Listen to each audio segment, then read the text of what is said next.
All right, check this out. Sorbonne. What is this? Well, it's not just Sorbonne tonight. There's a lot that's to be mentioned.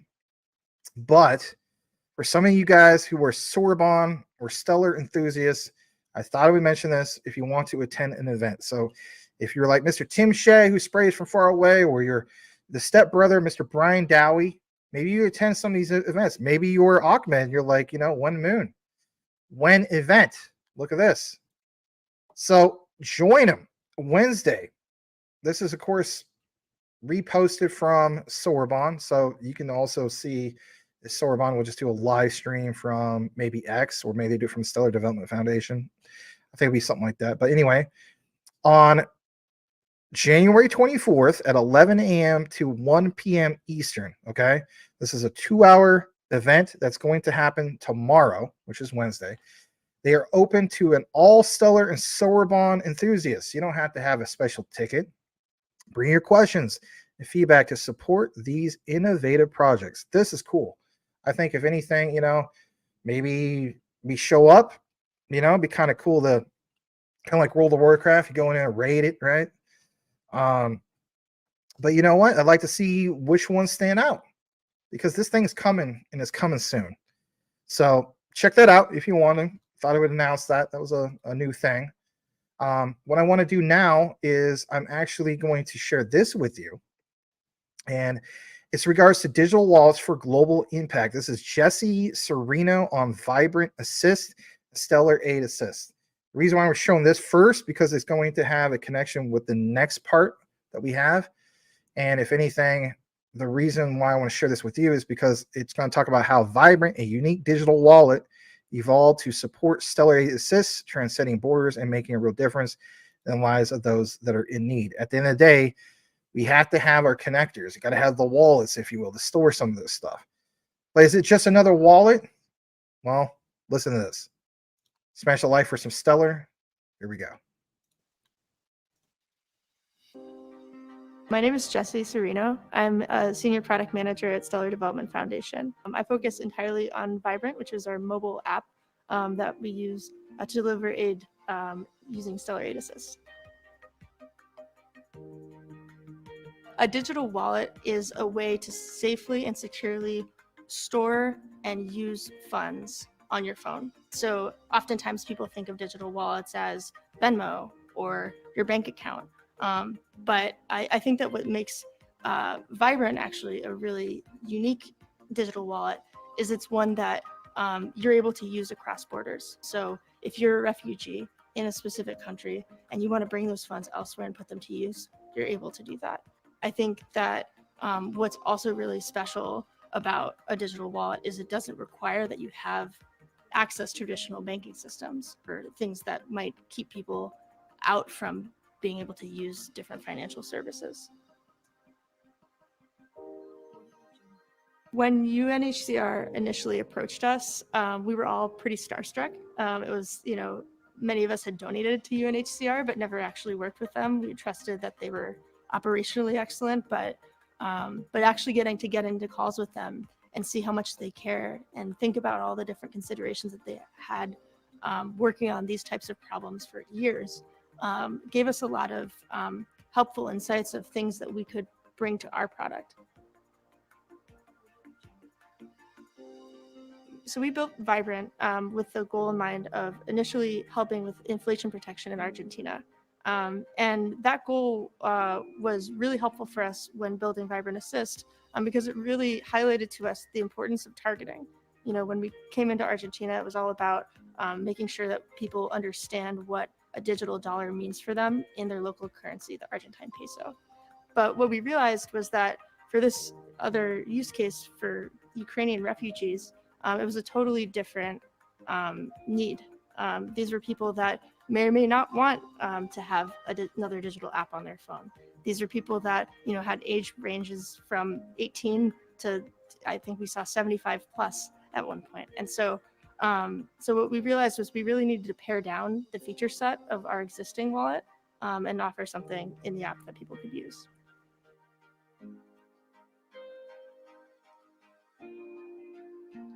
User obsession for the Vibrant app is something that was paramount for us. A big component to our design was to make sure that we were removing as many barriers as possible to get people to their funds. We ended up at a product that was much more simple, where people could receive a text message, confirm their phone number, put in their date of birth, and then receive their cash.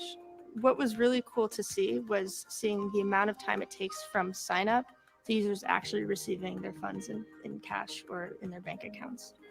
We have a turnaround of 2 minutes going from downloading the app, receiving their initial text message, to getting that cash out. Something that we're really proud of is being able to get the funds directly into the user's hands.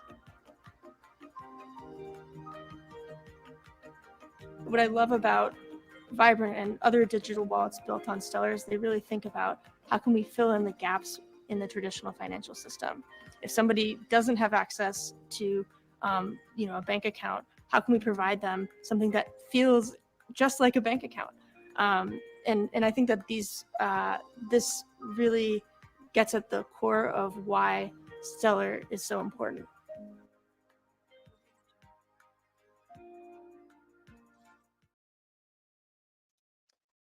All right, glad to share that. We're going to get to something that I came up with in regards to that video. So it's like this, okay? She was talking about Vibrant. It's not just any other particular wallet. What's the significance of Vibrant? Because, I mean, let's face it, there's a lot of wallets out there. Well, it did evolve to support Stellar 8 Assist, as we know, transcending borders and supposedly making a real difference in the lives of those that are in need, okay? I mean, I'll take it at face value. But at the end of the day, why is this significant to Stellar, and how long will it take towards, mass adoption? Or as Ahmed would say, when moon, right? Yes, I'm with you, Ahmed. When moon indeed, right? Well, Vibrant's integration with Stellar 8 Assist holds significant meaning, of course, for Stellar in many different ways. But what are just the key ones we're going to get into tonight? Excuse me. Well, about roughly 4 key things. So we talked about increased adoption.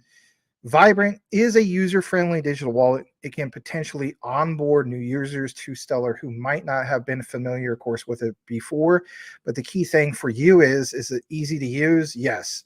And even for people with all sorts of different languages, or let's face it, or not, never got into these types of new payment rails before, if it's simply something that they can use, download, for instance, and get right into it and not have the hurdles of trying to figure everything out, like user-friendly, the answer is yes, user-friendly. It does expand Stellar's reach and, of course, increases the overall network usage. So that is the pathway towards mass adoption.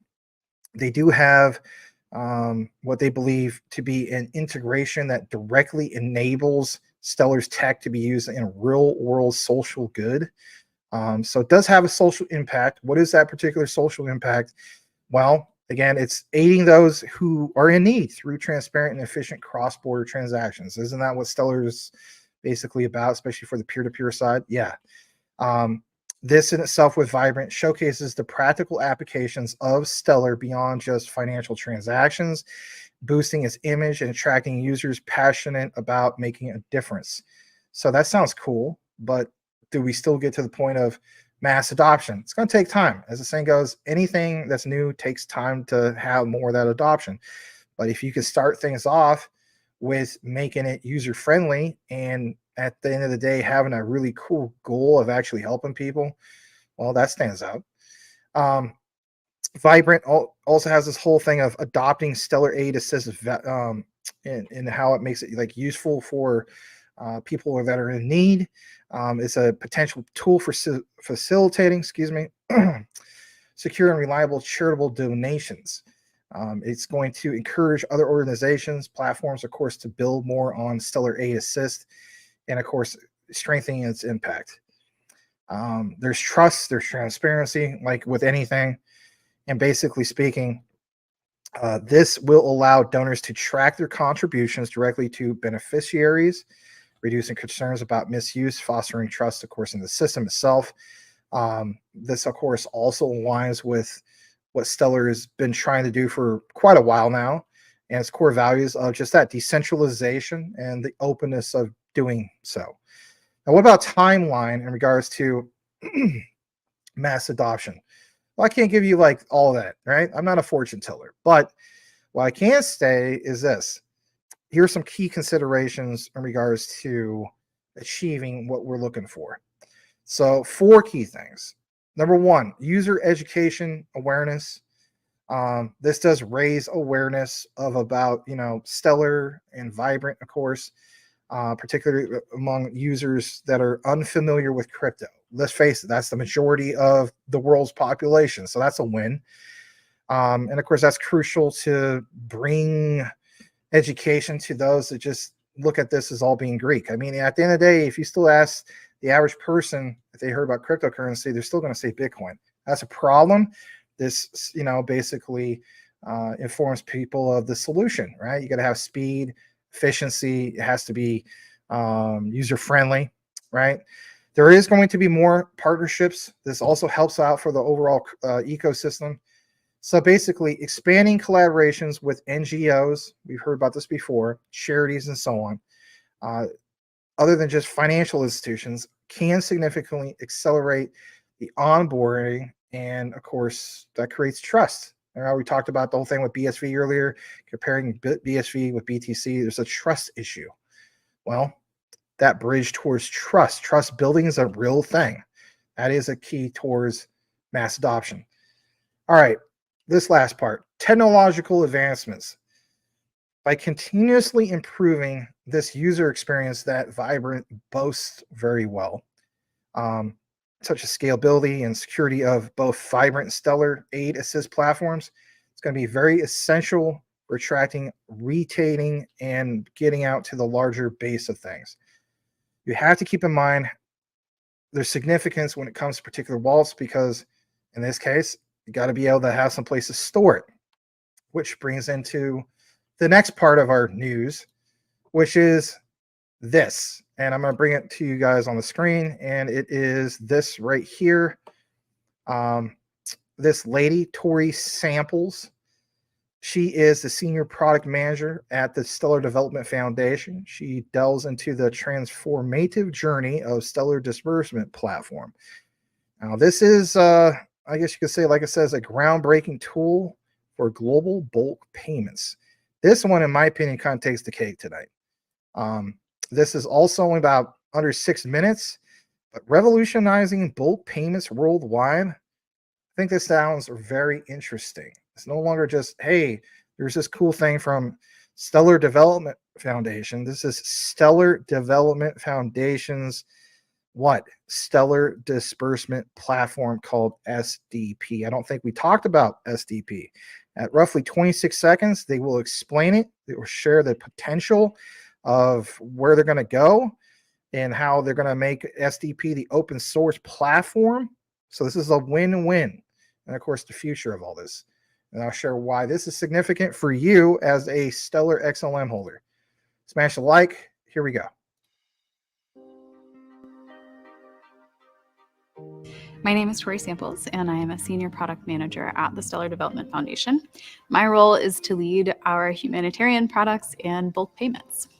I started when we just had Stellar Aid Assist as a program and have been so excited to build that out into a full product, the Stellar Disbursement Platform, that can be used for any sort of bulk payments or payouts around the world. The Stellar Disbursement Platform is a bulk payments tool. It allows organizations to send money to multiple individuals at once in the asset of their choice on Stellar. The Stellar Disbursement Platform is the product behind Stellar Aid Assist. So the Stellar Disbursement Platform itself is use case agnostic, asset agnostic, geography agnostic. But Stellar Aid Assist is for aid agencies and organizations working in the humanitarian world that might need more than just an open source product. We're here to support them. We're here to help them implement that to make sure that it works for them and for their receivers and for their programs. If you look at aid payments, the flow of funds is the same as basically any other bulk payments in the world. So whether that's payroll, paying employees, contractors, freelancers, gig workers, or whether it's government programs, that could be stimulus checks or tax refunds or social welfare programs, all of those come down to an organization paying multiple individuals at once. That's what happens in the aid flows. That's what happens all around the world every day. But it's still incredibly challenging.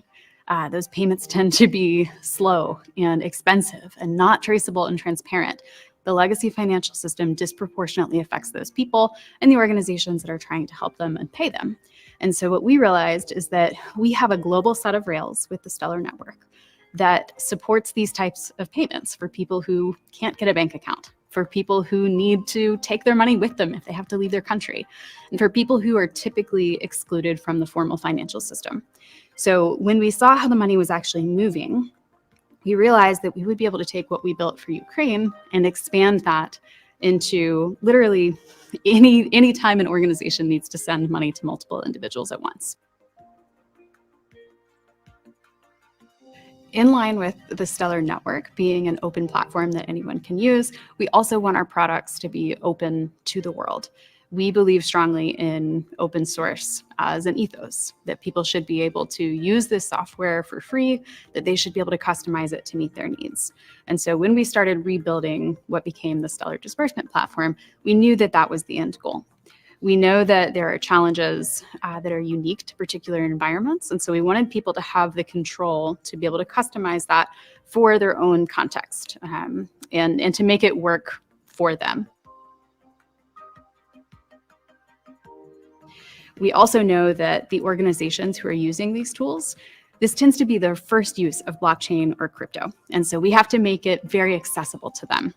It's their programs, their money, their data. And so SDF couldn't have any part in that.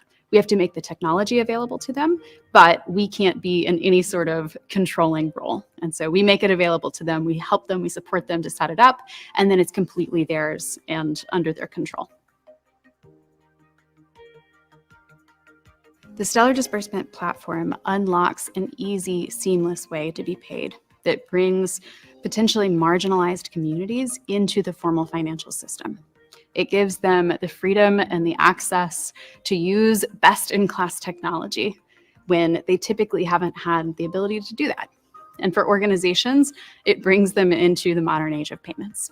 It allows them to capitalize on the benefits of blockchain without sacrificing any of the requirements that they have to transact in the formal legacy financial system.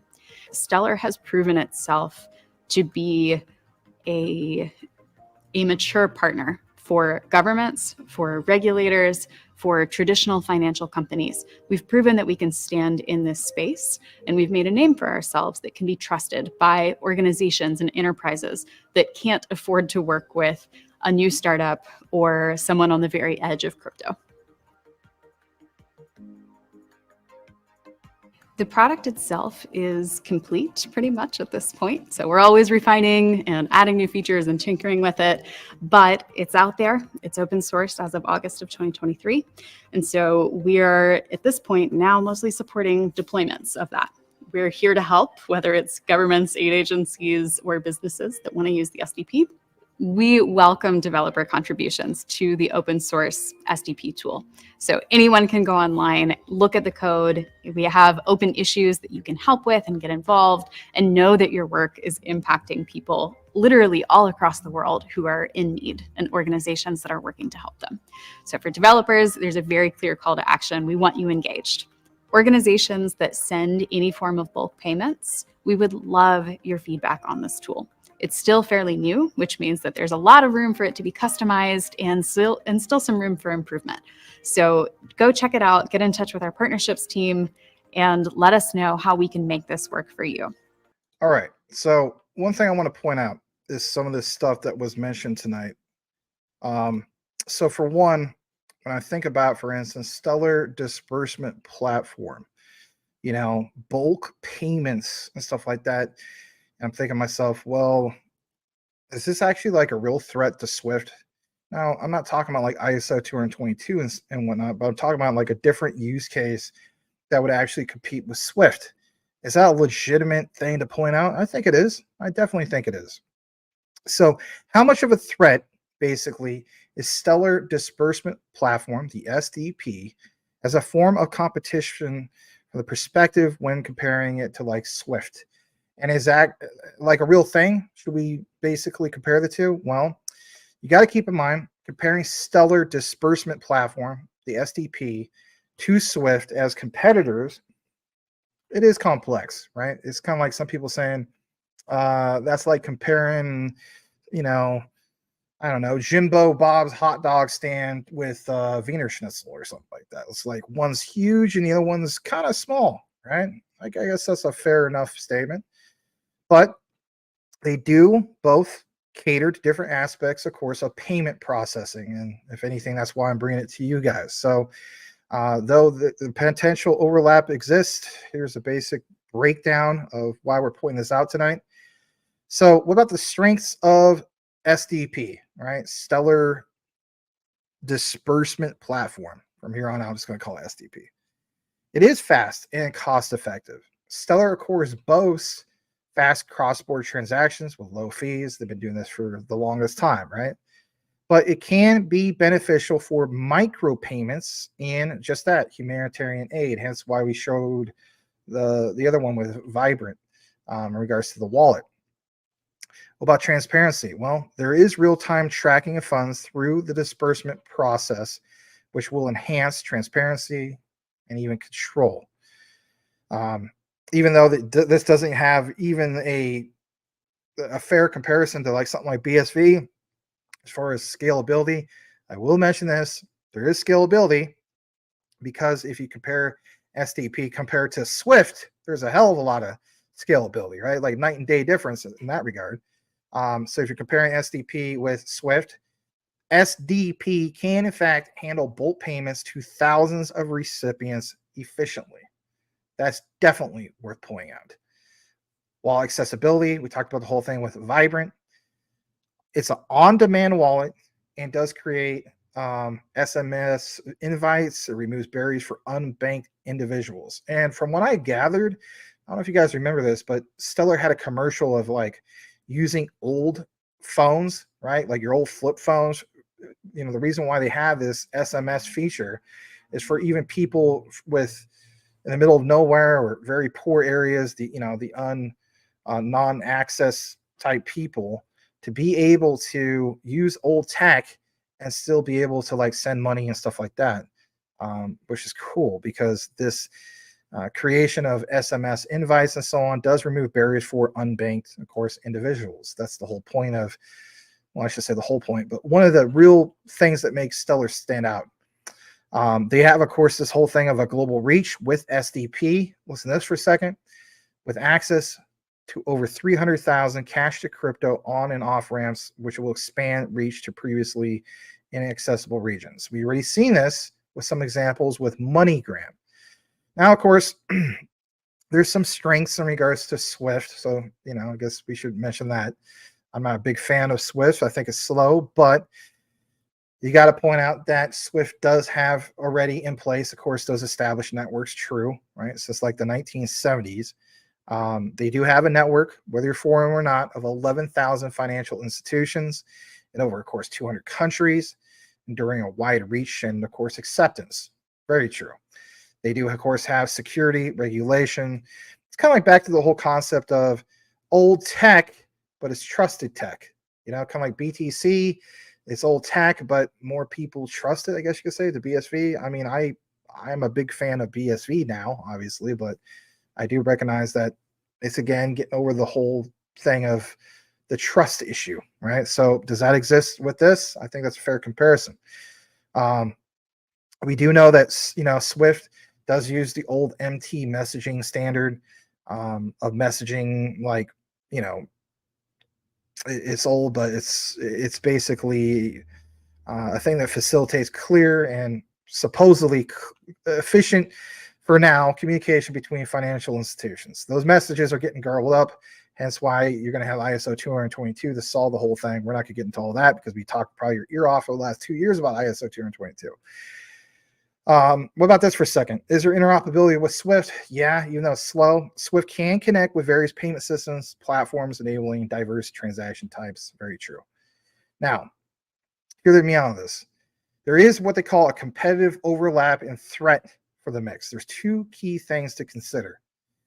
Cross-border payments is always going to exist when it comes to the talk of this. So both of these do, in fact, offer fast and cheap cross-border payments. Swift caters, of course, to high-value transactions between established institutions. We know about this. Even countries, the central banks of those countries and so on, not just for cross-border payments, but overseas payments. Where on the other hand, SDP targets micropayments and unbanked populations. So there is that supply and demand there that make SDP stand out. And if anything, this was one of the main things why I wanted to share this segment with you guys tonight.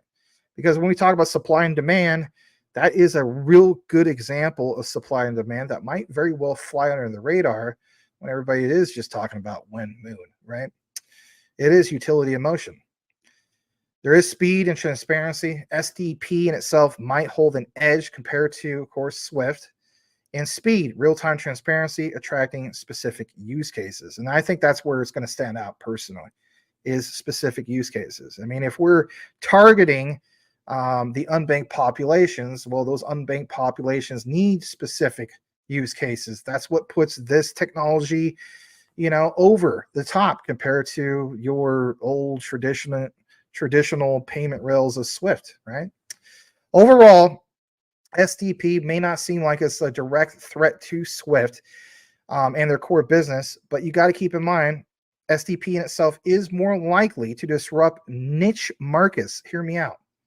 Like remittances, humanitarian aid with its speed, cost, efficiency, and of course, just that, its accessibility. For traditional peer-to-peer or bank-to-bank cross-border payments, Swift, of course, remains the dominant force due to its established network security and, of course, interoperability. At the end of the day, ultimately it comes down to this. The choice between SDP and Swift depends on specific needs and priorities of just that, the user. Each user might have a different want and need. We know that. But it is possible for both platforms, of course, to coexist and cater to different segments, of course, of the financial transaction landscape. Very, very true.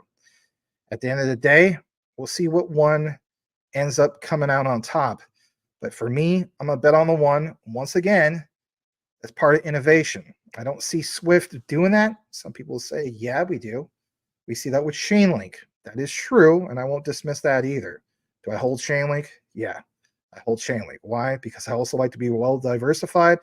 And let's face it, Chainlink is still the king of oracles.